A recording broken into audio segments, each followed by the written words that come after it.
What's good, everyone, and welcome back to another reaction video. Today we are reacting to Extreme Stories of Revenge That Went Too Far, Part 9.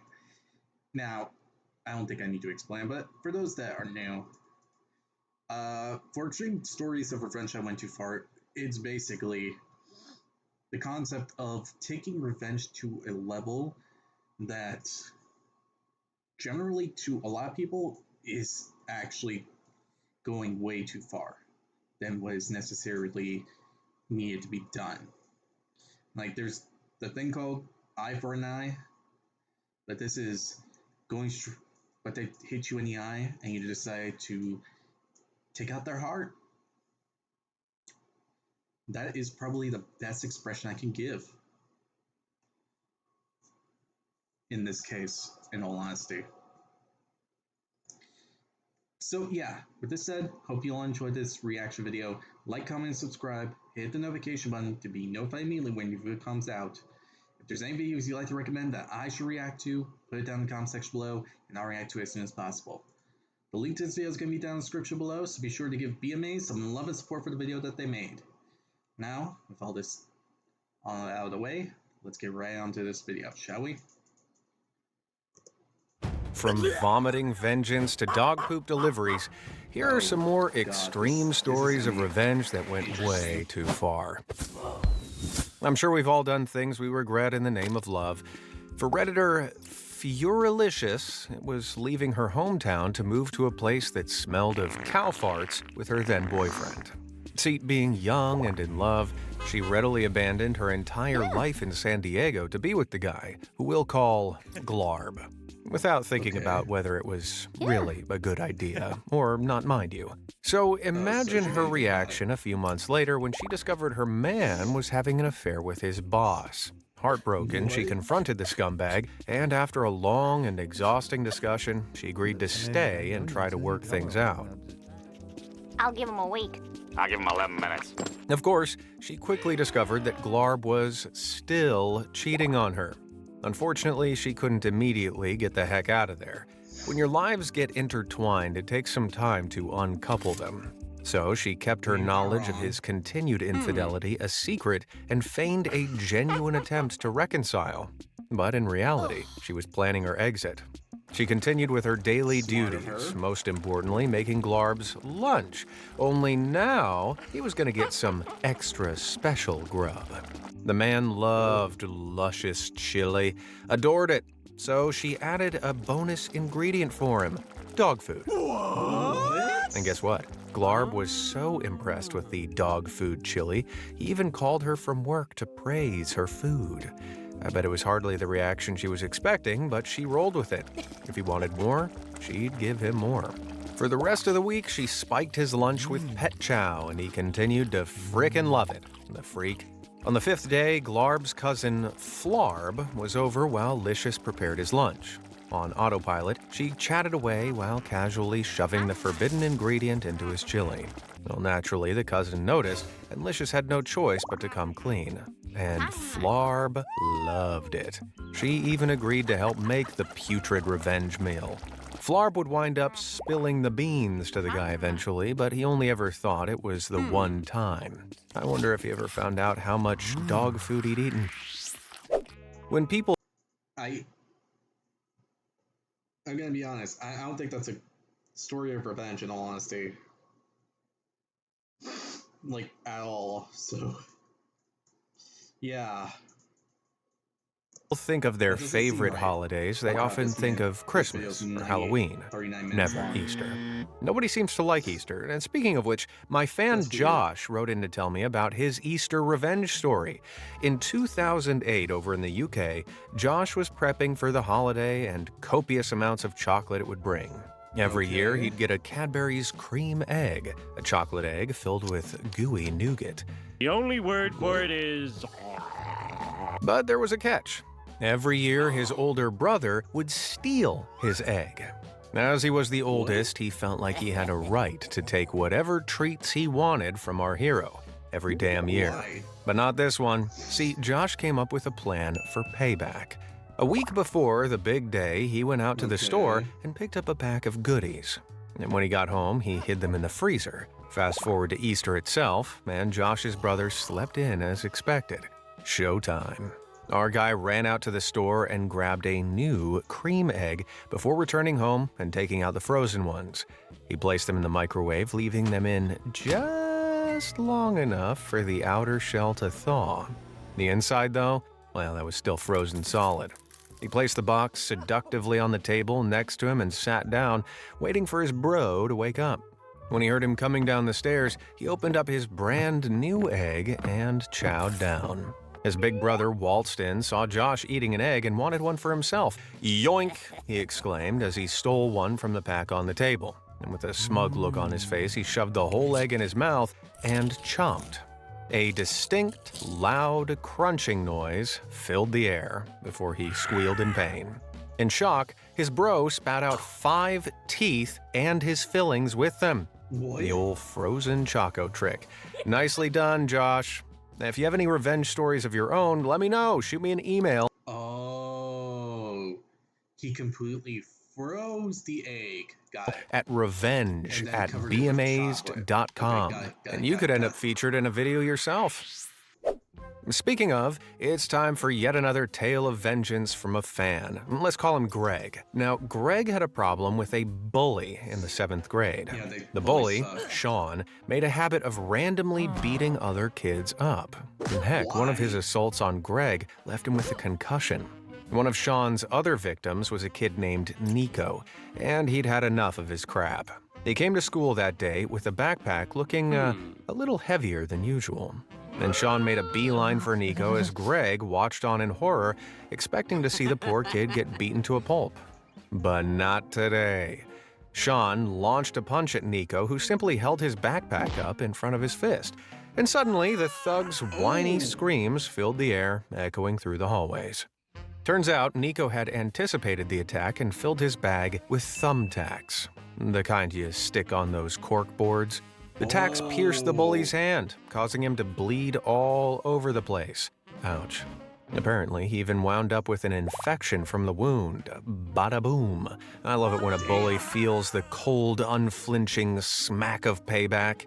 Now, despite Nico's classmates celebrating his actions, rejoicing that someone finally stood up to their bully, he was unfortunately expelled by the school. But on his final day, he walked out of the building, and Greg and the other kids cheered for their fallen hero. Man, Honestly, what a guy. It's hardly uncommon to have a bit of I'm gonna admit, the thumbtack was a bit going too far. Honestly, should have just put like rocks in there, make him break his hand, and just trade out the rocks for like saying it was books that was in his bag. Guy would have damaged his hand, and you could have just said it was the textbook's fault. He's the guy that tried to punch me and all that. But that's just me, maybe. trouble with the in-laws, but this tale from Redditor ScaredyCat takes the cake. See, her husband passed away in an accident in 2024, leaving her to care for their 2 daughters. Okay. That said, Scaredy wasn't too broken up about it. He was a serial cheater that had 2 other kids with his affair partner, far from a model husband and father. Effort. Unfortunately, her ex's parents were still in the picture. Pillars of the local community and model members of the church congregation, they seemed to be great people. But in reality, they were selfish, entitled. See, the 2 sons he had with that floozy were now orphaned and were sent to live with a distant relative. The in-laws blamed Scaredy and her daughters for their non-existent relationship with their grandsons for some reason. So the slimy couple began spreading nasty rumors about the family among the community and ultimately confronted one of Scaredy's daughters at a local market. The in-laws and a group of churchgoers surrounded and berated her. They called her a bad sister for not looking after her dad's affair kids and unchristian for not wanting to spend time with her grandparents. Naturally, Scaredy jumped in and defended her child, and the awful old bats began abusing her as well. Incredibly, they claimed she was worse, as she refused to obey her in-laws like a good Christian wife. Ultimately, the resulting screaming match got so bad, they were all asked to leave the market, and Scaredy rushed her kids to the car and left.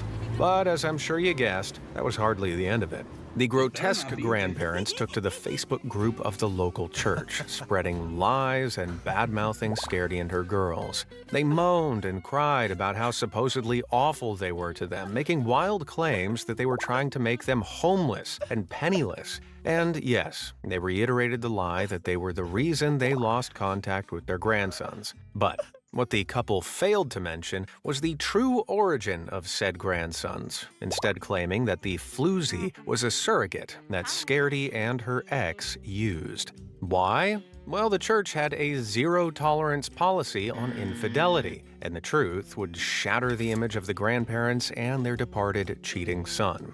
Well, enough was enough. Scaredy was through putting up with the pair's insane vitriol. As she and her ex were going through a messy divorce when he passed, she had all the receipts she needed to prove his betrayals. Photos, texts, emails, you name it, and she had it. And not just evidence to incriminate her ex, messages from her evil in-laws too. Yeah, that's right. She had proof of their vile behavior on top of all of it.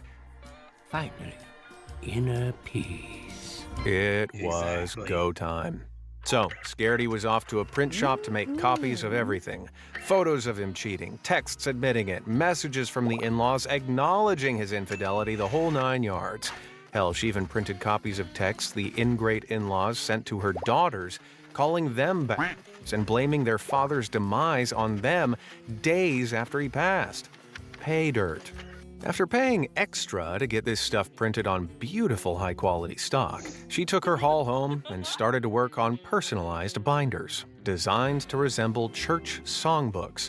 They were actually, in fact, truth bombs that were set to destroy some lives.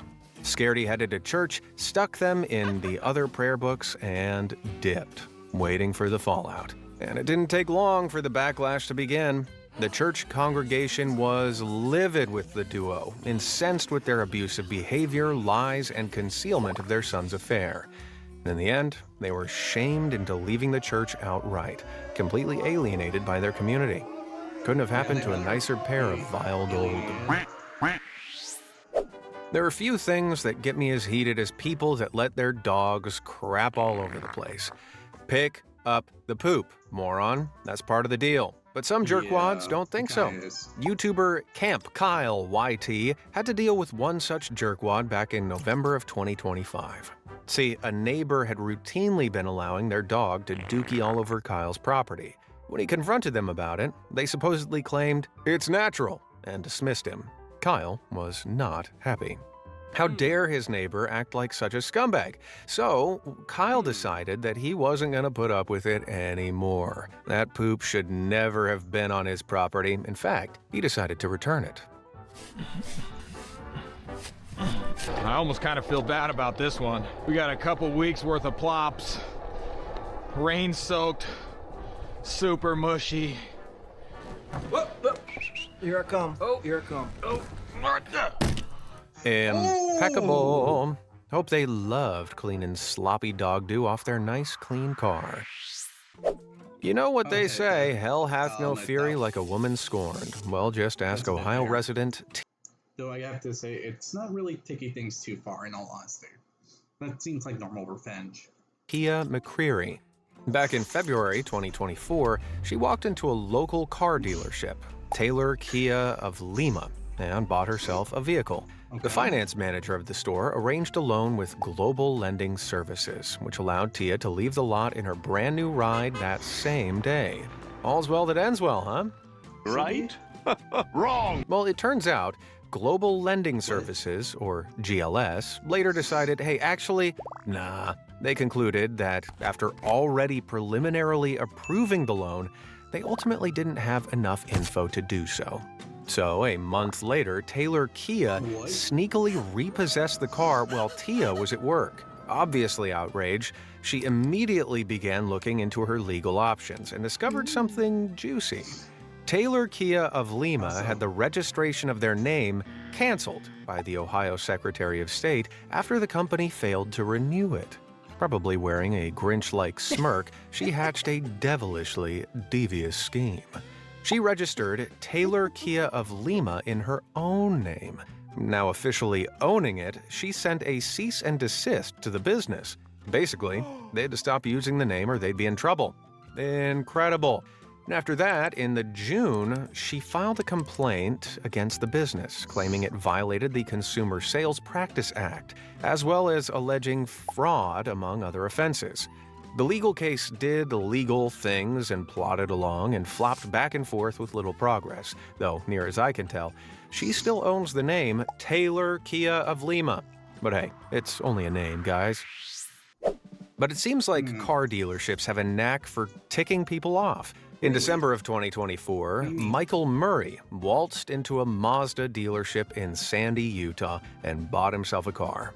Driving his brand new Subaru off the lot, Michael was in a great mood. That was until a few hours later, when he discovered what he believed to be mechanical issues with his new ride. Uh-oh. Enraged, he called the dealership and demanded they refund him. They refused, claiming all sales were final. They wouldn't take the car back, and they wouldn't give Michael his money. Infuriated at what he believed to be a shady business practice, he threatened to ram the car into the building if the staff didn't accept his return. No dice. Now, Michael didn't really mean what he said, surely. Well, a lot of people say things they don't really mean when they're mad. He cooled off, went home, and started to research his available options with the car.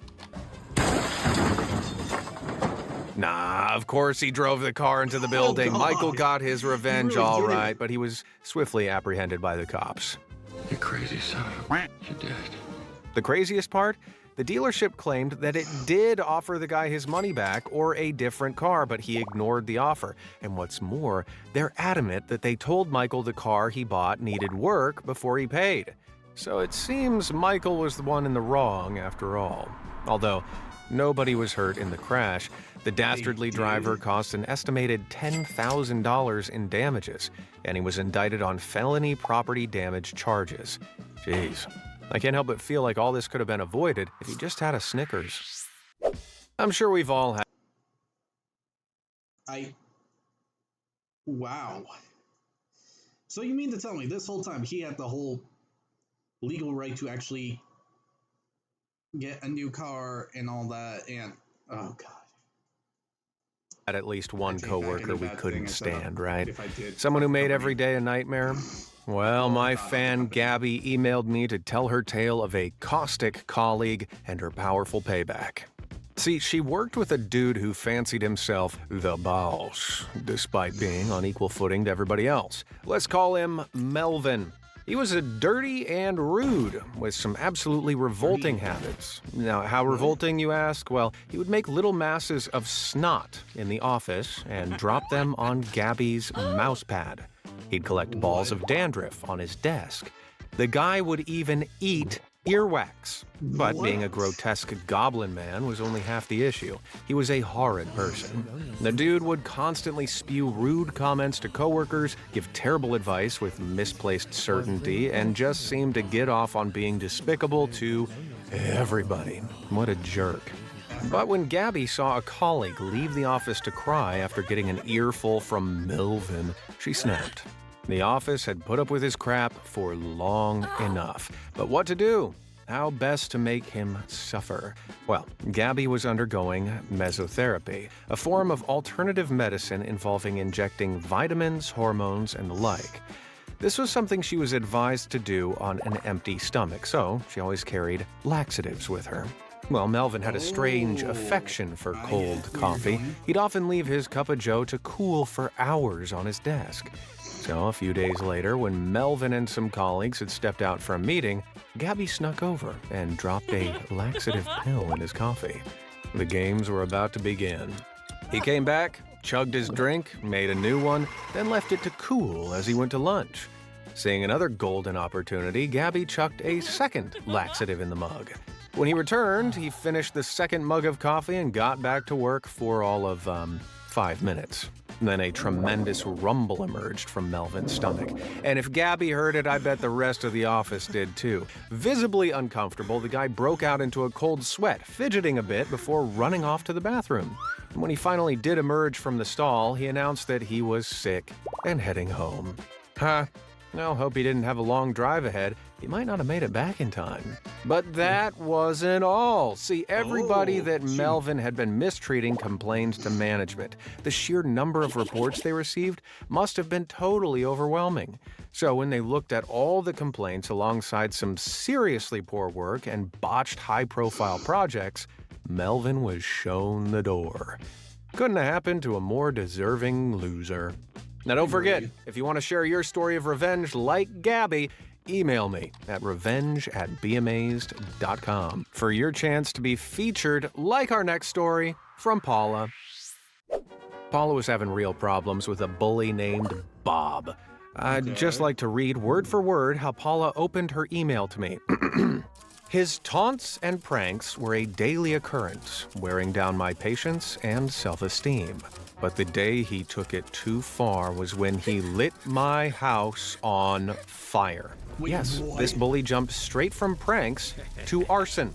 Supposedly, the inferno destroyed the home and everything inside it. As her house was consumed by flames, her soul was consumed by revenge. She vowed to get her own back, and she knew she needed to hit Bob where it hurt. His family. No. She wasn't planning on eliminating them. No, just their reputations. But see, Bob's parents, Jack and Jessica, were respected and admired in the local community, and Paula knew that needed to change. She started by planting a seed of doubt in Jessica's mind. Was Jack having an affair? Paula sent anonymous tips to Jessica, claiming to have evidence of the infidelity. That evidence was faked, of course, doctored emails and texts between Jack and his supposed mistress, but it worked. Jessica became a paranoid shell, liable to snap at any moment. And the final nail in the coffin came when Paula staged a romantic rendezvous between Jack and said woman. Now it seems that she just snapped photos and videos of Jack with a female friend and took them out of context. But with his wife's suspicions already at an all-time high, it was enough. Jessica filed for divorce, believing adamantly that Jack was a no-good, dirty cheat. And so Jack was forced out of the house and disappeared. The apparent betrayal had left Jessica a bitter mess that cared only for herself, and consequently, she abandoned Bob shortly after, leaving to parts unknown to look out for number one. Holy cow. So, if somebody burns your house to the ground, just remember that making them an orphan is a viable revenge route. This next tale is an anonymous submission to Slate's Agony Aunt Prudence asking for help. See, a mom, who we'll call Linda, wrote in to get some advice on her predicament. Back in high school, she was a stereotypical bully. She made the lives of other kids hell, in particular, a girl who we'll call Wendy. Now, whatever Linda did to her, it left a mark, a deep, deep mark. Well, fast forward to the present, and Linda had just enrolled her two sons into a new exclusive private school. At a parent event for said school, she bumped into another mom who seemed to instantly recognize her. It was Wendy. "Remember me?" she asked, and I bet Linda's heart sank. Well, after that day, the other moms slowly started to distance themselves from her, and her sons were routinely excluded at school. They'd often come home in tears, telling their mom that they'd not been allowed to join games at recess. And the reason might already be apparent to you. The other kids had been warned to stay away from Linda and her children. Wendy had destroyed their reputations as revenge for the bullying she received as a child. Desperate, Linda arranged a meeting with Wendy where she profusely apologized for her past behavior. She was young and stupid, and we all acted badly when we were kids, right? Well, Wendy didn't care much for her apology, only pointing out that she had to undergo therapy after what Linda had put her through. And that was that. I have no idea how things worked out in the end, but I gotta say, it's definitely extreme to make Linda's kids suffer for their mom's misdeeds. What do you think? Was Wendy justified, or was she acting like a nutcase? Let me know what you think down below. It's hard to say in that case. Because in truth, we don't know what actually happened. We don't know what was said. We don't know anything like that. All we can really say is it was a little too far because it was directly aimed at the kids. If it was aimed at the mother, I would say it would be totally justifiable. Divorce is messy. There's no way around it. But what if the couple's belongings aren't divided equally? Well, let's ask MK, the fan who emailed in. He told me the tale of a Swedish couple going through an incredibly bitter divorce. As part of the settlement, the wife was awarded the house, and the husband was forced out. Enraged at the loss of both his marriage and his home, the husband swore revenge. Before leaving, the guy tiptoed around the house, hiding rotten fish everywhere. Small pieces of disgusting seafood were expertly concealed all over the place, under the floorboards, behind walls, electrical outlets, inside curtain rods, vents, light fixtures, you name it, and this guy shoved some stanky fish in it. His unholy work finally completed, he left his keys behind and abandoned his former home. Within days, the whole house was filled with a wretched, fishy stench. It was as if Satan himself had dropped a dookie in an aquarium. The ex-wife did her best to remove the stink, deep cleaning everything, replacing appliances. Nothing worked. The woman hired professional cleaners, got pest control in to look for the culprit, and even had the place inspected for mold. Nothing. Man, I'm surprised she didn't call an exorcist too. Eventually, she had had enough of her nostrils burning every time she came home from work and put the house up for sale. But obviously, given the criminal aroma that filled every corner of the building, nobody wanted to buy the place. So with no other option, she lowered the price significantly, finally selling it at a huge loss. Well, guess who bought the house? That's right, her ex-husband. He moved back into his home, removed all the hidden fish, and cleaned up. The smell was gone, and he was back in the home he'd lost in the divorce. All's well that ends well, though I can't help but think that there'd probably be a little fish smell left over. Who knows, maybe it's a nostalgic stink that reminds him of his greatest achievement. Now, we all know bullies are secretly cowards, right? They can dish it out, sure, but they can't take a dose of their own medicine. If we need any more evidence, we can look at Sarah's payback story. See, she had problems with her own bullies during her childhood in Jamaica. Being a short tomboy, she was considered an easy target by the boys in her class. They called her all sorts of things, specifically names like lesbian, leprechaun, and Smeggle? I'm gonna assume she meant Smeagol from Lord of the Rings. Anywho, Sarah overheard a group of her bullies boasting about how brave they were. They were adamant that they weren't afraid of anything. No ghosts, no rats, and definitely not snakes. No, of course. Well, she knew all this was bravado. They were a bunch of spineless runts. And the moment she could prove it, she would. Well, a few days later, she was helping her stepdad dig a house foundation when a swarm of harmless snakes emerged from the dirt. Oh man, it was too good to be true. She grabbed one of the scaly fellas, popped him in a jar, and he had some work to do. Monday morning rolled around and she headed off to school, with her new pal tucked safely in her backpack. When she arrived, she sat at her desk and waited for the inevitable. And sure enough, the group of bullies waltzed in and immediately surrounded her, barraging her with abuse. Go time. Calmly, she opened her bag, removed the jar, took off the lid, released the snake at their feet. All hell broke loose. The scumbags immediately leapt into the air screaming. Desks and chairs were flung across the room as tears fell down their faces. Hell, the whole classroom erupted into chaos. And Sarah? Well, after she felt that her tormentors had suffered enough, she calmly picked up the serpent and mocked the losers for crying like babies. Then she threw the snake out the window and sat back at her desk with a smirk. Strangely enough, those kids didn't bother her anymore. I can't imagine why. Back in 2021, many members of Redditor Suspicious Trash's family moved 10 hours to the small town she lived in with her partner and kids.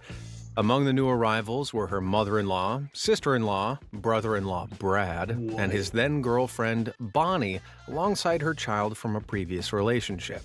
But within a week of their arrival, a big family dinner was held, where Brad would be introducing Bonnie for the first time. Now, Brad was a notorious womanizer. He had a new girlfriend seemingly every month, so nobody much cared about making an effort with Bonnie. So Bonnie hid away in the corner, ignoring the family and being largely ignored by them. When she and Brad left, they were convinced that the rest of the family hated her and that it was Trash's fault. You what? That's right. These absolute lunatics immediately blamed her for literally no reason at all. The pair opted to largely avoid the family after that. And fast forward a year later, the on-again, off-again couple found that they were pregnant. Avoiding all pregnancy care in order to save money, Child Protection came calling after the doctor identified Bonnie as high risk.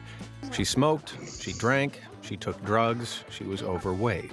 Understandable, right? Well, wrong. Because Brad and Bonnie decided that this was Trash's fault too. In their mind, it was her that called CPS on them. So what did they do? They called CPS on her. Real mature. Well, then in 2023, they got evicted from their rental property. Yep, Trash again, of course. And when the baby was born, Bonnie got so overwhelmed caring for 2 children that CPS were called again. You got it. They blamed Trash for that too. At this point, the paranoid pair were totally convinced that Trash was out to get them and that she was sabotaging their entire life. In retaliation, they started spreading rumors around town about her, while regularly calling the police to her home, claiming she was growing drugs or hurting her family. On top of that, they contacted her boss and lied about her abusing her own children, leading to Trash getting suspended. That was the last straw. Too much crap had been flung her way for too long. And Trash was about to take out the, well, you get the idea.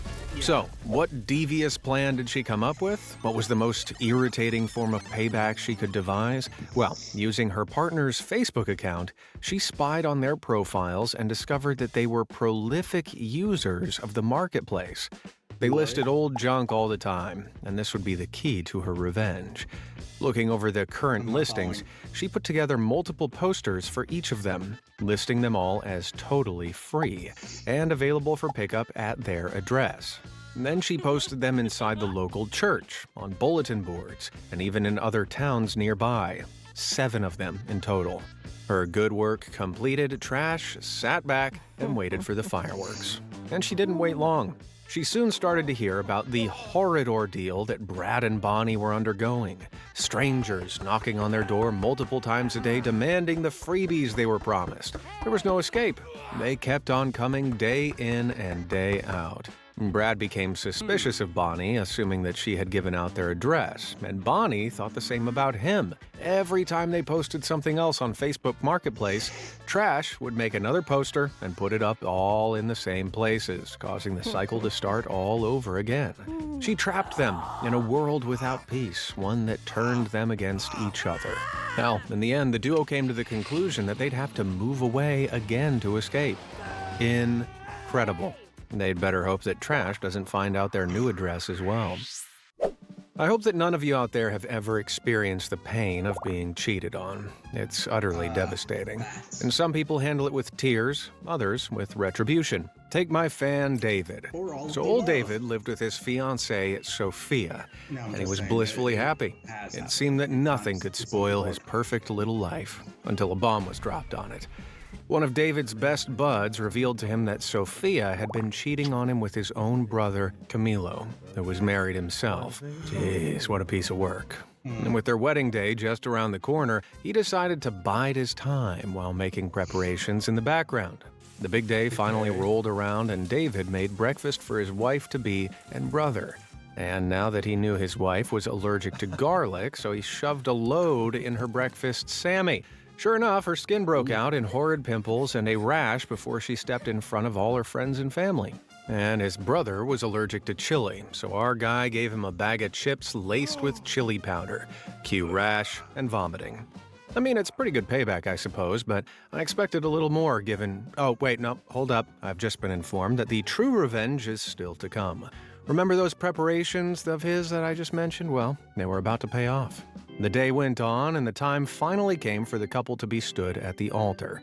The priest asked if Sophia took David, and she said yes. But when the time came and the question was directed to him, he flatly said no. As the room filled with gasps, he reached into his pocket, pulled out a slew of papers, all with evidence of her cheating. I can only imagine the look on Sophia's face. I bet it looked like a Renaissance painting.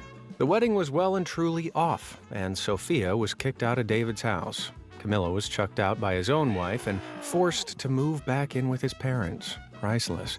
Hey, maybe after the two of them could go live in a dumpster together. That's where the trash belongs, after all. Some people hit their bullies, others humiliate them. My friend Jaden had a unique method to deal with his school bully. For a month straight, a classmate at his college named Brody would attack him. Each day, the lug would shove or trip him, sending him hurling towards the ground. How he put up with that for a whole month is beyond me, but ultimately, even the saintliest among us snap, and he'd had enough. On his journey to discover the jerk's Achilles heel, he learned something surprising. Brody was on a search for his soulmate, for Miss Right. The lonely loser spent countless hours on dating apps, but never found a match. Well, gee, I wonder why. But Jaden was struck with inspiration. He knew exactly how to make his bully pay. He set up a fake profile on one of the apps, pretending to be a gorgeous single woman with a weakness for Neanderthals with room temperature IQs. Brody couldn't believe his luck when he matched with her, and before he knew it, he was head over heels. He knew that he had to meet her, and so a date was planned, a romantic rendezvous at the park. The day came around, and Brody anxiously waited for his love to arrive, but he was in for a shock. Jaden emerged from the shadows and approached him, a smirk on his face. Confused, the bully asked what he was doing there, and Jaden responded that his woman wasn't coming, and moreover, she didn't exist. Nobody loved him. Nobody would ever love him because nobody likes a bully. And with that mic drop moment, Jaden swaggered away and left Brody stewing in his misery. Chef's kiss. I'll admit I was half expecting him to show up disguised as the woman, but I'm still impressed. A fan named Jamar wrote in to tell me about some high school bullying he'd suffered. His supposed best friend and their brother would routinely pick on Jamar for basically any reason they could think of. Man, doesn't sound like much of a friend to me, let alone your bestie. Anywho, this persistent bullying drove our guy mad. There's only so much of that sort of thing you can take, you know? And for Jamar, when he snapped hard. See, apparently aware that his pal's bro was an avid cologne wearer, he came up with a wicked plan of attack. Opening up a fresh bottle of cologne, he opted to, brace yourself, pee inside the bottle. Our guy then sealed the thing up and headed over to his friend's house. After waltzing inside, he revealed his gift, telling his friend's brother that he'd found the thing completely full and didn't need it. Seemed like his lucky day. Jamar was giving it away for free.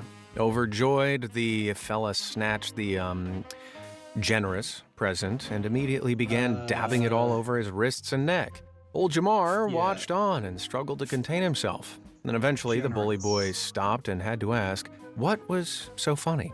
Well, breaking into hysterical laughter, Jamar came clean and admitted that it was his pee that he was rubbing on his skin.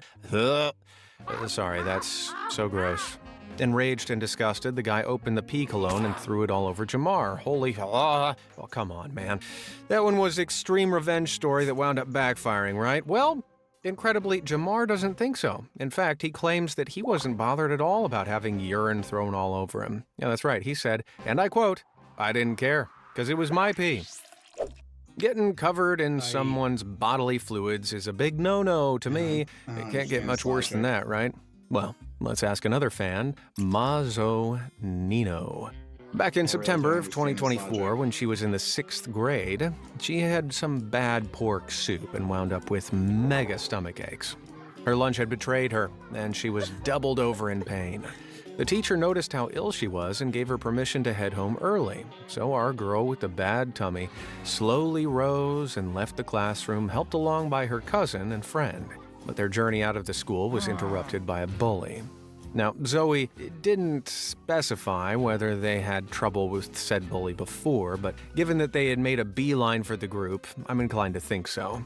The thugs started harassing them, slinging every barb they could imagine at the group of pals. It seemed like nothing would discourage them. That is, until Zoe felt a particularly extreme pain in her gut. She knew what was about to happen and what she had to do. She approached the villain, clutching her stomach with a grimace, and then Zoe projectile vomited all over the bully. Talk about making the most of a bad situation.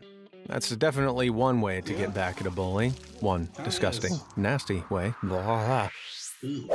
All right, gang. You best buckle up for this one. It's a wild ride courtesy of my fan, Steven. Steven hails from Scotland, and back in 2012, he moved to Edinburgh with his cat for a fresh start. See, the guy had just finished his nursing degree and gotten out of a toxic relationship. It was definitely time for pastures new. Now, getting a place in Edinburgh can be tough, so he felt as though he'd struck gold when he met Fiona, a lovely woman looking to flat share. Rent was cheap, the flat was a 5-minute walk from his job, and Fiona herself was friendly and welcoming. At least, she was to start with. It quickly became apparent that Fiona was an abusive, promiscuous alcoholic that smoked like a chimney. Married men were in and out of her bedroom as if on a conveyor belt. She drank at least 2 bottles of wine every night, and when she got drunk, she got mean. She'd harass and swear at our hero, threaten both him and his cat, isolate the man in his room, banning any and all visitors for him. Stephen felt trapped. He needed somewhere to live and knew how difficult it could be to find another flat, so he put up with her behavior.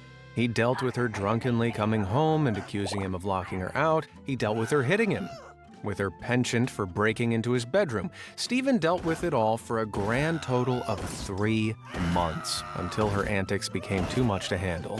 One evening, a totally blasted Fiona started to come on to Stephen. She knew full well that he was gay, but still made some pretty forceful advances. Hell, she even tried to get in bed with him. And that night, Stephen knew he had to leave and started his search. Incredibly, the stars aligned and he managed to find a new flat that very night. He was free. Now, for the retribution. On the last day of his packing, Stephen found himself in the bathroom, staring at Fiona's toothbrush. Feeling a sudden flash of impulsivity, the guy grabbed the brush, dropped his pants, and peed all over it. After emptying the tank, he dropped to his knees and began scraping the inside of the toilet bowl with the toothbrush. Stephen vigorously scrubbed to make sure it absorbed plenty of fecal particles before popping it back where he found it. After that, he escaped and moved in with his new roommate, who actually was as nice as she seemed. As for Fiona, Stephen noticed via Facebook that she was struck down with intense diarrhea and vomiting after she left. Looks like she got, intimate with her poopy toothbrush. Stellar work, Stephen. Hey, and on that note... Honestly, that last bit was kind of deserved. Not gonna lie.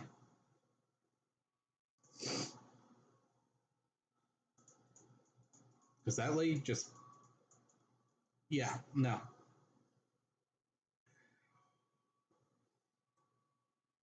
She seemed like a nightmare. Let's all be honest there. So, yeah. Other than that, this was a interesting thing to go over. Though I have to admit, it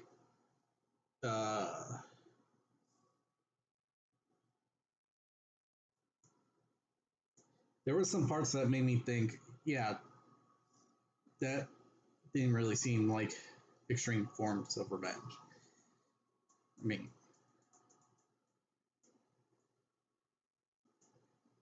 this thing in the office, actually, no, that is deserved.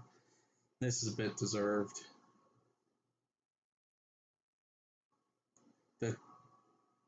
I mean, it's revenge that went too far. I'm gonna admit that. It seems kind of fair. That seems about right. I mean, as long as the sink was harmless. This one was a cluster F. Literally, it literally starts with 2 people ganging up on one person. Like, and they blame her for every bad thing that happened to them. That one seems justifiable, but for this one, yeah, I'll admit, at least Lily got her payback. This one, well, gross. I don't think it's something that went too far, especially when he had his own pee on himself. And this doesn't seem too far either. It just seems like regular revenge. In this one, he could have done anything else, but it did seem deserved. That was deserved. The card thing was deserved. This one is ridiculous in all honesty. Because if the company did do that, then like allowed him to actually trade in his car and various other things, then yeah, they don't really deserve to have that car just crash into their business. If they did it, then I can kind of see it, but it doesn't seem like a complete worth it thing. It just seems like a situation where you do it and bam, you're basically getting arrested for doing something completely unnecessary. So, in all honesty, I think he was an idiot and going on about it that way.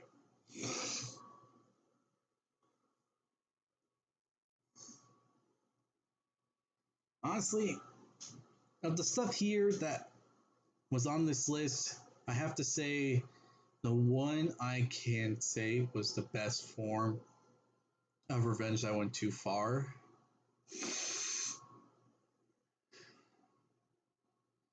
And I do mean this in a way. It's not going to be this one because kid got expelled from the school, so not going to be that. It's not going to be this one because A, he didn't really get revenge fully. I mean, he got hit back by his own thing he was trying to get revenge for.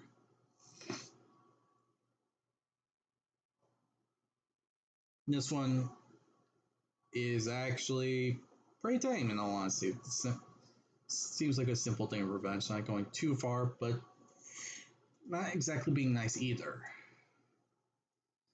Honestly, it has to be this one. This whole wedding thing where the bride is with the husband, soon-to-be husband's brother. Honestly, I feel like that is the best form of revenge there because A, I don't like cheaters. I never like cheaters. Let that be said. I am not impressed and I'm not going to be amused by the fact that someone cheated on someone.